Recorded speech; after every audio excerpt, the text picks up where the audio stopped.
暮云必须死！谁救我啊！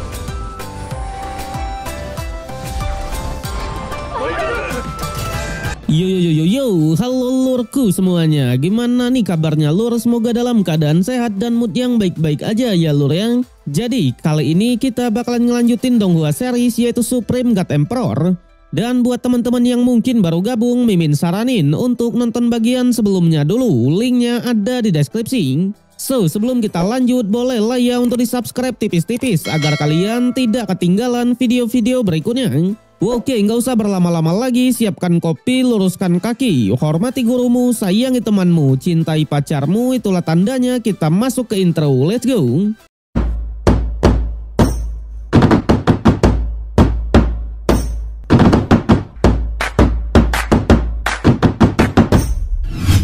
Oke lur, cerita berlanjut dimana setelah Lord Muyun menaikkan harga informasi harta rahasia menjadi 150 miliar kemarin, Ketua Yuhui awalnya mengatakan kalau ia siap saja memberikannya dengan syarat mereka harus sampai dulu di lokasi harta rahasianya. Tapi sayang karena Lord Muyun ini bukanlah bocah kemarin sore, ia tak mau metode itu dan tetap menagihnya secara langsung. Pada akhirnya mau tak mau Ketua Yuhui pun memberikannya. Meski begitu ia bertekad ketika di dalam nanti Lord Muyun pasti akan mati, ya kan? Waduh. Kakek Miao yang melihatnya semakin kagum dengan Lord Muyun. Nyatanya hanya Muyun lah yang berani bernegosiasi dengan para penerabel ini. Alhasil tanpa banyak bicara lagi, mereka pun segera bergegas ke lokasinya. Sementara itu di sisi lain, Chen Tianyu dari Gunung Suangkong melaporkan kepada penguasa langitnya kalau Muyun sudah menemukan lokasi dari Istana Kutian. Sontak menyadari kalau Lord Muyun sudah pulih, penguasa langit benar-benar sangatlah kaget. Pada akhirnya ia pun memerintahkan Tianyu untuk mengajak utusan darat dan pergi ke lokasi hartanya juga. Ia berpesan jika harta tidak dapat itu tidak masalah, tapi untuk Lord Muyun harus dieksekusi, ya kan? Waduh.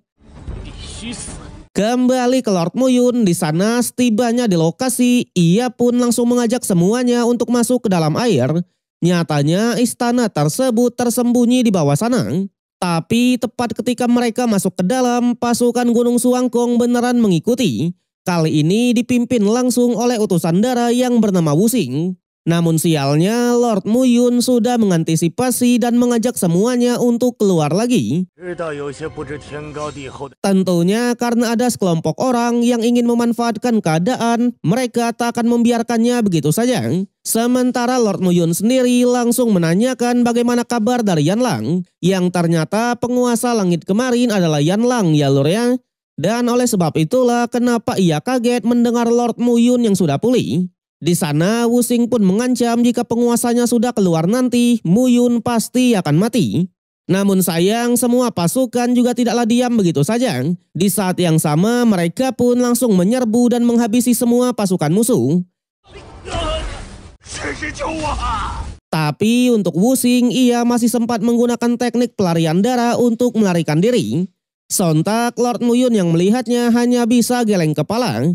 Karena nyatanya Gunung Suangkong sudah semakin menyimpang saja. Dan kemudian mereka pun segera turun ke bawah sana. Sesampainya di sana, Lord Muyun hanya bilang kalau ia hanya akan membuka formasinya saja.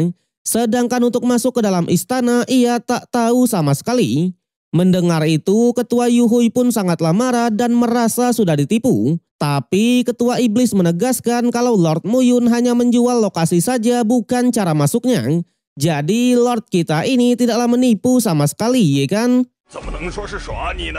Pada akhirnya tepat ketika Istana Kutian sudah terlihat, pasukan dari dunia kecil 4 penjuru lah yang maju duluan untuk menerobos pintu masuknya.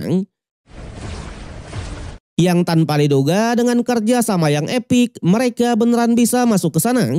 Tindakan itu membuat pasukan pun bertanya-tanya apakah mereka harus diam saja. Tapi dengan santainya Lord Muyun hanya bilang kalau di dalam sana sudah ada seekor monster. Jadi ia ingin memanfaatkan pasukan dari Ketua Yuhui untuk menghadapi monsternya terlebih dulu.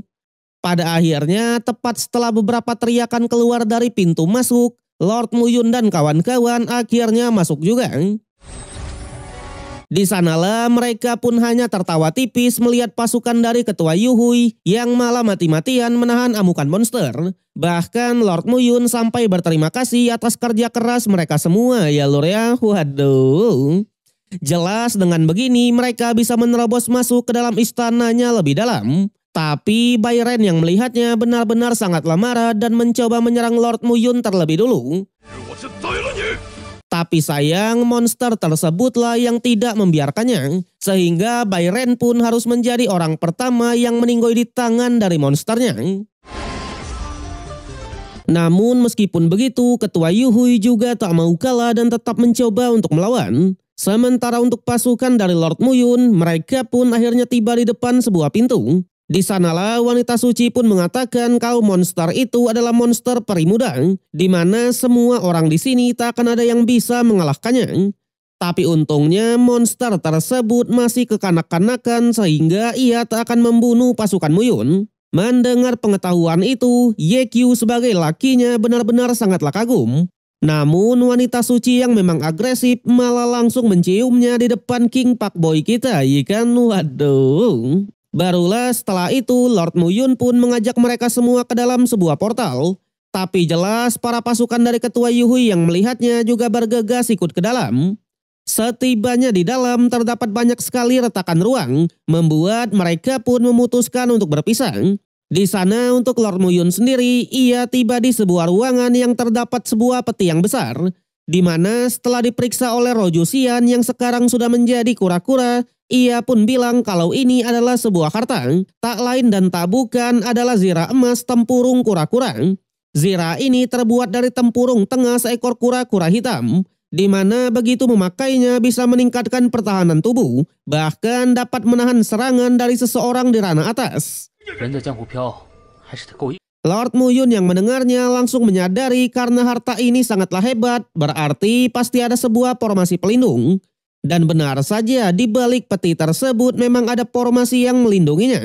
Namun tenang, di hadapan dari sang master formasi, Lord Muyun bisa dengan mudah mengatasinya. Bahkan tak butuh waktu yang lama untuk Muyun mendapatkan zira tempurung itu ya lur ya. Sontak tanpa banyak basa-basi lagi, Lord Muyun segera memakainya. Dengan ini penampilan dari Lord kita pun langsung berubah drastis. Semakin keren dan berkarisma ya kan wede. Apalagi Rojusian bilang jika Lord Muyun berlatih sembari menggunakan zira tersebut, maka hasilnya pasti akan 2 kali lipat. Tapi di waktu yang sama muncullah 2 pasukan dari dunia lain kemarin. Mereka adalah Zuyan dan Suansui. Tentunya karena kemarin Lord Muyun dilindungi oleh master yang kuat, jadi karena sekarang Lord kita sudah sendirian, kedua orang ini berniat mengalahkannya. Lord Muyun yang melihatnya bukannya gentar, ia malah menantang balik, membuat Zuyan pun langsung maju duluan dan memberikan serangannya. Tapi sayang, this is King Muyun ya kan? Dimana sesuai informasi, zira tersebut beneran bisa menahan serangan dari musuhnya. Sebaliknya, melihat musuh yang akhirnya menyerang bersama-sama, Lord Muyun hanya mengeluarkan tebasan 6 pedang elemen peri. Dengan ini, kedua pasukan pun langsung terseok-seok, ya kan? Bahkan Suansui sampai rela mengorbankan Zuyan agar dirinya bisa selamat. Hal itu membuat Zuyan pun tidak menyangka karena ternyata mereka sudah berkultivasi bersama-sama selama 500 tahunan lebih. Lord Muyun yang melihatnya juga sangatlah kaget. Namun dengan santainya Suansui mencoba untuk melarikan diri dan akan melaporkannya kepada ketua Yuhui. Tapi sayang Lord Muyun tak ada niatan untuk melepaskannya dan segera menyerangnya. Di momen itulah Suansui pun mengatakan kalau ia siap mengatakan sebuah rahasia besar asalkan Lord Muyun mau mengampuninya.